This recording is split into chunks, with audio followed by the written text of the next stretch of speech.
Hello, I'm John Coleman from Apocatastasis, an Institute for the Humanities, an alternative college here in New Milford, Connecticut. We have in-person classes for those souls who are near, and we offer the same course setup for those who are far over the internet. In this presentation, I'm going to flesh out a bit about the school and use two of our academic inspirations to lay out the philosophy of the college. So where we'll start here is indeed a look at home base, the college's website, which is here, apocatastasisinstitute.wordpress.com. We've lately renovated our website, made it a bit more manageable than it has been. We've been around since the spring of 2014. And in that time, it's been a great learning curve, but it's been also very rewarding to hone both the pedagogy of the teachers at the school, as well as the intellectual horizons of those students we're blessed to work with. We accept students at about 15 years of age and up, and we've had people from all walks of life and all age groups and so forth. So it's been a very diverse several years now. We're moving into our 8th year, and on the website, you can find a quick synopsis of the school. I leave it to you to read the write-up, including directions as to how to enroll. And then if you click on the tab News and Introduction, you'll see a fuller explanation of the college, and we do offer college level classes. Everything you're going to get at Apocatastasis is taught at an undergraduate level. So this is completely apprehendable for an applied 15 or 16-year-old on up. This is not rocket science, but there is a rigor that we offer. You can see we have our little birthday celebration, which we celebrated in April, our 7th full year of operation, moving, as I say, into our 8th. And if you go down here, you can see the various courses that we offer. At present, it's predominantly in the humanities. We have some options in the natural sciences and in mathematics, but predominantly in the various studies of history, literature, and philosophy. And what makes Apocatastasis different is the integration of our coursework. One of the great critiques, I believe, of education is the separation, the undue separation of the different areas of study into blocks and into areas which do not speak one to another. And apocatastasis, which means restoration, a recovery of what once was and what can yet be, as a school means to reintegrate the areas of human knowledge. At present, given our manpower, we do focus very heavily on the humanities, but it's not just because of the disposition of the scholars at the college that we do so, but also because the humanities are the real seedbed of other aspects of life. Indeed, deeper philosophy, religion, and then, if I can be forgiven, also the humanities are the seedbed of what is popularly called the STEM fields as well, which historically speaking, forgive me, were considered to be very vital but lesser areas of knowledge: mathematics, engineering, natural sciences of various denominations. But even from them, they come from the humanities, and a great deal of the difficulties that the West is experiencing, and I trim my sails for that expression because we may say that the West is on fire. And I don't mean the Western United States, but the West as a cultural endeavor.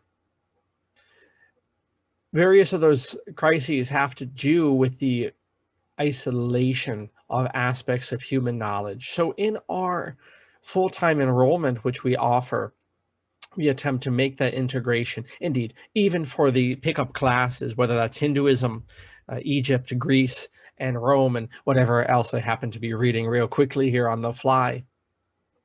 We mean to integrate them also in the case of the individual student trying to stitch together their own individual studies. Perhaps one semester they take Greece, another Hinduism, another Russia. Whatever the case may be, we mean to make those connections, and the intimacy that we have at Apocatastasis makes that possible. Certainly in the case of full-time enrollment, where the curricula is more set and more streamlined, and deliberately so, we can make those connections, and we do. Apocatastasis has both myself, John Coleman, and the various students and teachers whom we've been blessed to work with over the years. I speak in the plural for reasons I'll get into momentarily. We've always endeavored to be more than just some tutorial business. Now, Apocatastasis is not a business in any proper sense. It's not a registered entity with the legal system and never will be. But more substantively, there's always been a much deeper philosophy to the college that encompasses the individual and the community.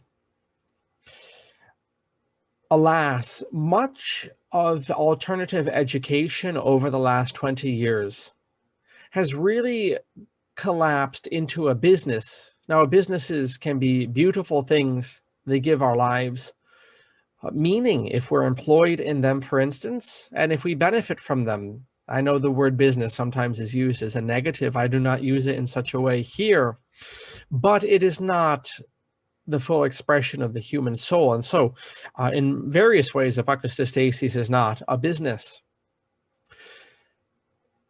It has a vision much, much broader. What is this apocatastasis we speak of? What is this restoration that the school, its scholars, have been endeavoring for now 7, now 8 years?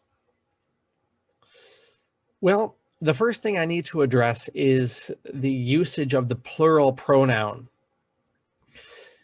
In the age of social media, this is something which has various usage. You'll often find, for instance, content creators using the plural pronoun when you know sure as Hades that it's just them and their laptop, God bless them. But it is not in this way that we use the plural pronoun. But it has always been the greatest weight on the scholars and students of Apocatastasis to give voice to the most abused majority in human history.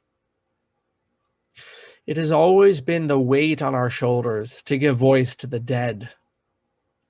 And so I have, when it was just the first person singular in the truest sense of the word, when it was just old John Coleman off in the woods, giving lectures that no one ever came to,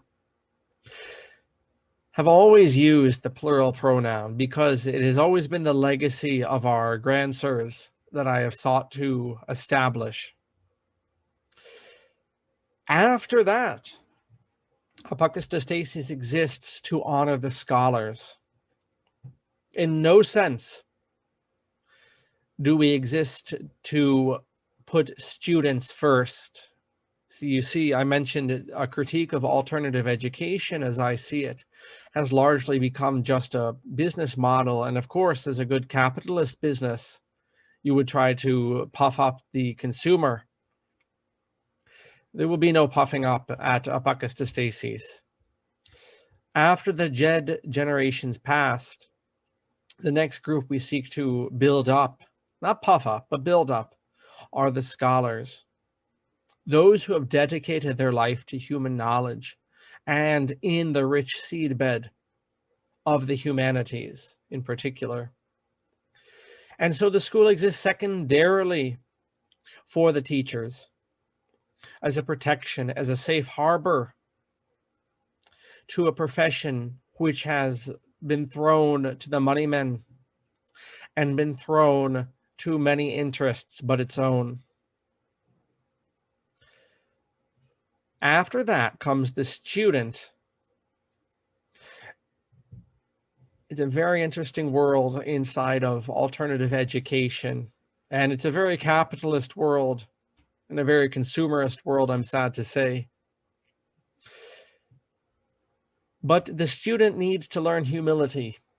The student needs to learn he is a student first and foremost and knows nothing and comes to the dead generations past. And he comes to those students before whom we call teachers, those students before him, whom we call teachers. And he seeks knowledge. And so the student comes to Apocatastasis as a beggar. He does not come as an equal. He does not come as an employer. He comes as a supplicant. And we serve him as well. But we serve him in his humility as we do so in our humility. With this reorientation, let's turn to the two figures whom we will look at for the remainder of this presentation on Apocatastasis, an institute for the humanities. And they are chronologically Patrick McPherse, whom English speakers will call Patrick Pearse, and then Ivan Ilyich. McPherse, our man here in this colorized photo, lived in the first part of the 20th century, and then Ilyich lived in the guts of the 20th century towards the waning of that time. And whilst chronologically McPherse lives before Ilyich, for our purposes, we're going to flip them because topically, we're going to start with Ilyich and then go to Patrick Pearse or Patrick McPherse, as you like. And that's because our first man here will speak of the individual, of education as regards the individual. And then McPherse will teach us, what does education do in common? As one who has thrown myself headfirst, and as the representative of various people who have thrown themselves headfirst into education and chosen the field of alternative education as our forte, we also have to acknowledge the weaknesses of alternative education. And one of those is an undue individuality, an undue Lone Ranger syndrome. And so, yes, we will drink deeply from Ilyich here, but we must also make our next step to McPherse. We must take education and our knowledge and take that to the community. It is no use simply to be an educated individual, but that we bring it to bear on our fellows. And so therein lies the choice of our two scholars here.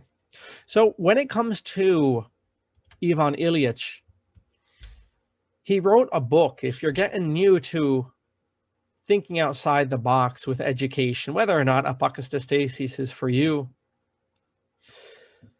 you will be well advised to read his text, which I have here in printed form, Deschooling Society. Deschooling Society, which of course as you can see, has lately been reprinted. This was published in the 1970s along with various texts of Ilyich. Once again, here is the author. An interesting man, at one point in his life, a priest. And given the times and climes, that was no longer possible for him, given the disposition of the Jesuits, for instance, to receive his ideas and his critiques of Catholicism, of society, of education.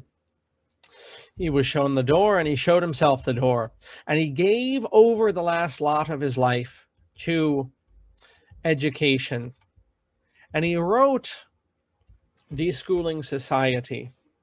And I want to read a little bit about this in order to understand the role of the individual in education and the reclamation of that. That is an aspect, as I try to format this poor old document, that is an aspect. Why is this not cooperating? There we go. Let's try this again. Hang tight. Stand by. But the individual aspect is something which the alternative ed world has done very well. And very much to their credit, the homeschoolers, the unschoolers, whatever you call us in alternative ed in the college realm. Okay, I finally got it. You never know the type of penance you have to do to format these sorts of documents, but here we are. So this aspect is something that Ilyich, John Holt, John Gatto, many of you have heard of John Taylor Gatto, and others, Charlotte Iserby, have done well to point out. The individual and the way they can benefit from education, and in particular, shall we say, alternative education. So let's read this and get into some commentary. I'll just read two of these paragraphs here and make my point. Many students, Ilyich begins, Deschooling Society, especially those who are poor, intuitively know what the schools do for them. Notice with Ilyich and with us, and we have much to learn in alternative education in this, the consideration of the materially poor. He brings it up in the first sentence. But what did these schools do for us? They school, as a verb, them to confuse the processes and substance. Once these become blurred, a new logic is assumed. The more treatment there is, the better are the results, or escalation leads to success. So even with Ivan Ilyich and his Deschooling Society, he's profoundly impressed with the sociological uses of education and what they do to the individual. And the fact, as a good lot of us watching this video and considering our own education may have come to at some point or another, even at 5 or 6 years of age, that these systems don't just exist for abstract sociological reasons, but also they have effects on us. And we could have a whole private session about the work that that has done on us, and perhaps, I dare say, the damage that that has done on us. Once these become blurred, a new logic is assumed. The treatment there is, the better are the results. The more treatment there is, the better are the results, right? As he says, escalation leads to success. The pupil is therefore schooled to confuse teaching with learning, grade advancement with education, a diploma with competence, and fluency with the ability to say something new. And that is our age. His imagination is quote unquote schooled to accept service in place of value. There we go. And this is something I was obliquely critiquing before, the fact that even in those of us, even in the parts of society which have woken up to the agenda, we still have taken our slave shackles with us. And so we expect as students to be served. You'll not be served at apocatastasis, and you'll not serve at apocatastasis, except knowledge. Except knowledge. We must orient ourselves on human learning and on higher forms of learning after that. But the point is, there's much confusion here with the industrial pedagogy. And then Ivan Ilyich begins a trope which he repeatedly revisits in his text. And this text is written in the early 1970s. And yet, a man of great insight, of great perception, was able to see these parallels way back when. And so he uses the medical industry, the AMA medicine, the John Rockefeller medicine, the World Health Organization medicine. He uses that as a parallel for his point. And he says about this confusion, medical treatment is mistaken for healthcare, social work for the improvement of community life, police protection for safety, and military poise for national security.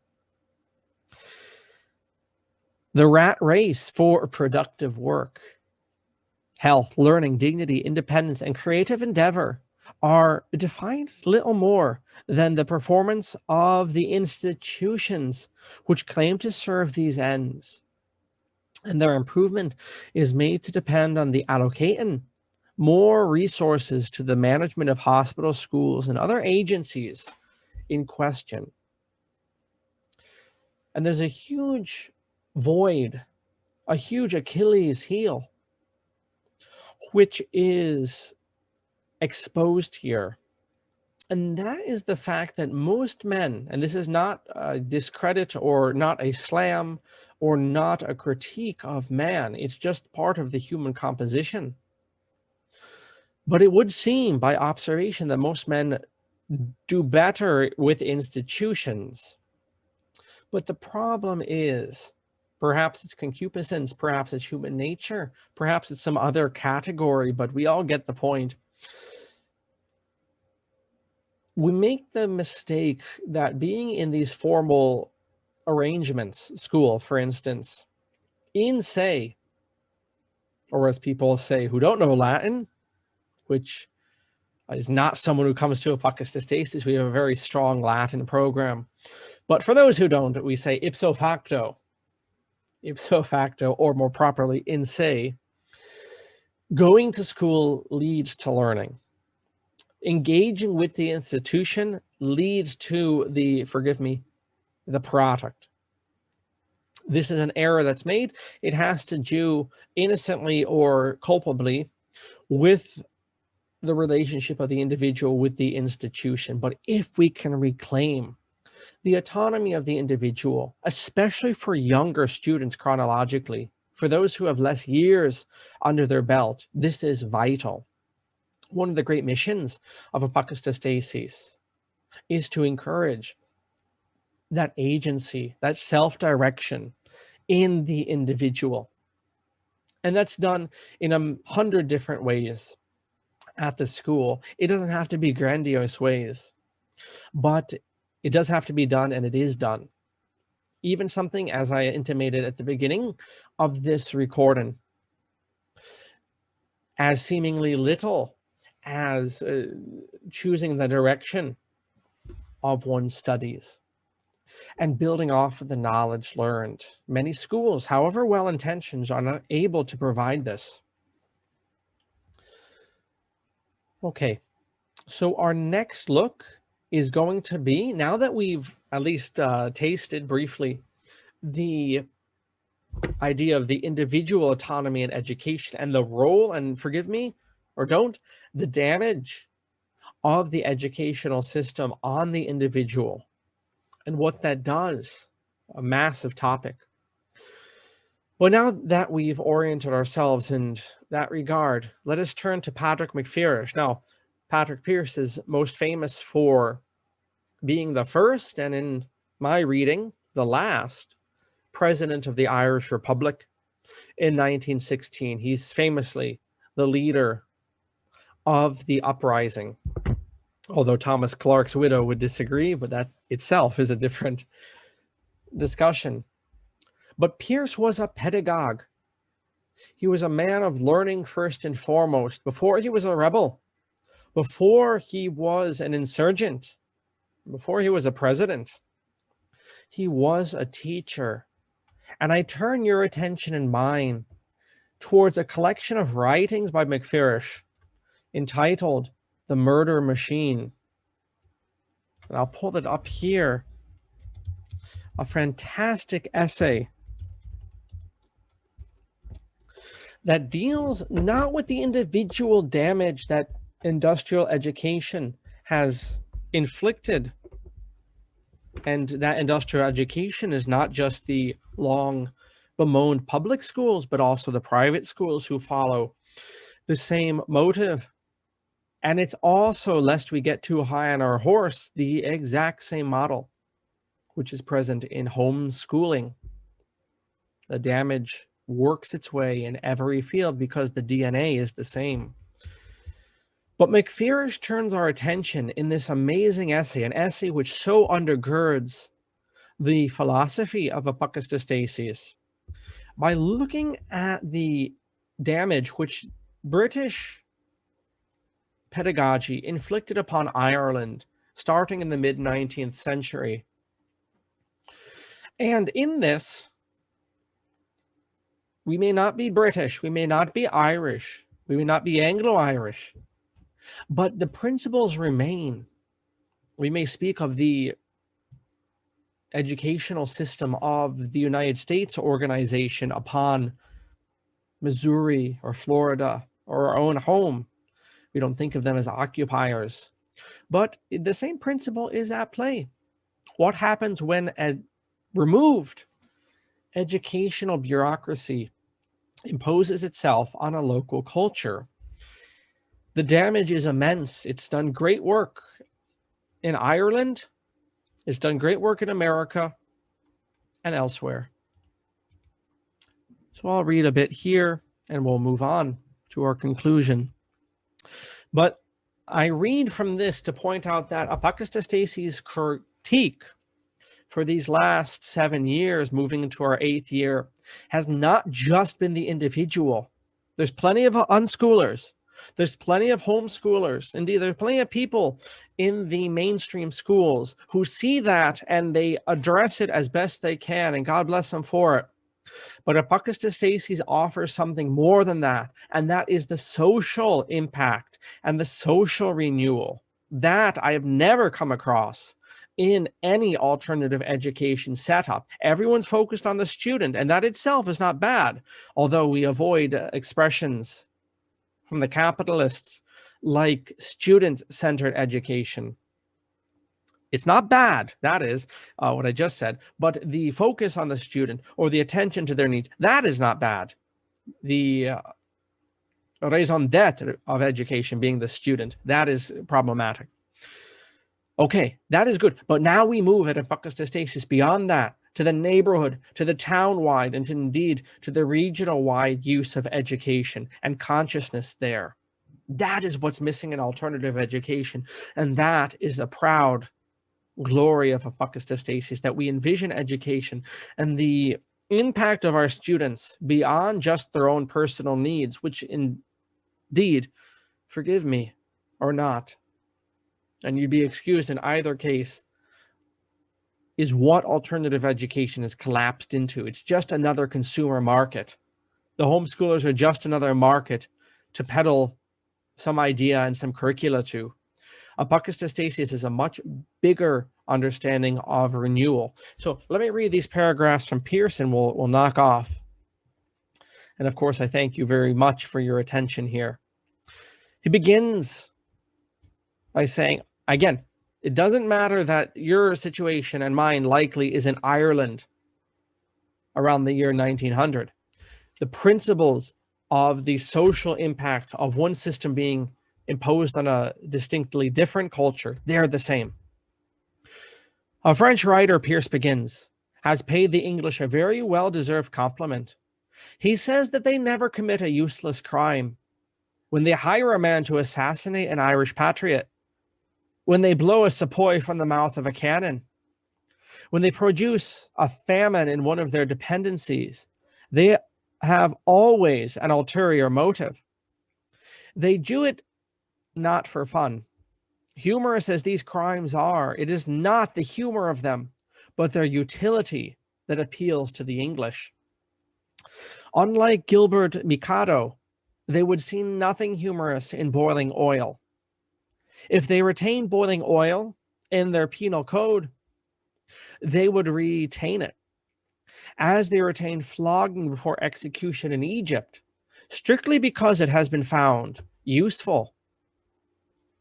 This observation will help one to understand some portions of the English administration in Ireland. The English administration of Ireland has not been matched by any unnecessary cruelty. Every crime that the English have planned and carried out in Ireland has had a definite end.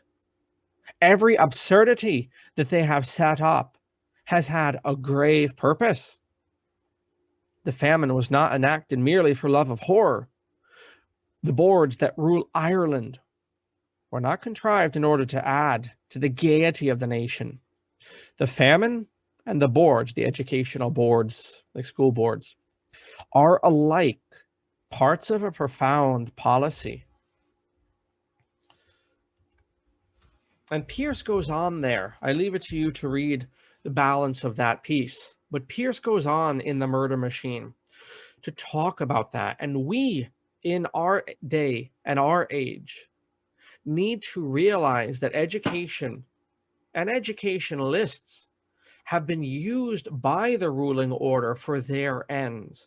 And so it is very much in the mind of the philosophy of apocatastasis to build a culture that just not only withdraws from that agenda, which is a day's work altogether, but creates a manhood which can react and shove back against it. And so there is with apocatastasis not just the individual need, although that is the reality in terms of the most attention and the nitty-gritty of the day-to-day.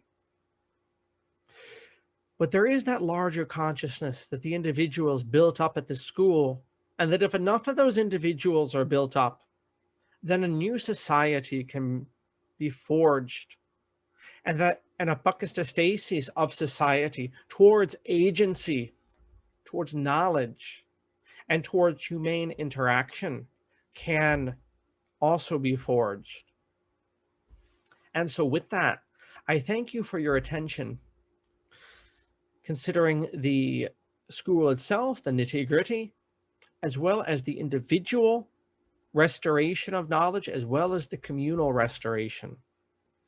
If you're interested in this school, either coming here to Connecticut in person or enjoying and benefiting from our individual classes, you may go once again to apocatastasisinstitute.wordpress.com. And if you wish to write me, John Coleman, you can do so at apocatastasisinstitute@aol.com. Thank you so much for your attention, and I look forward to hearing from you.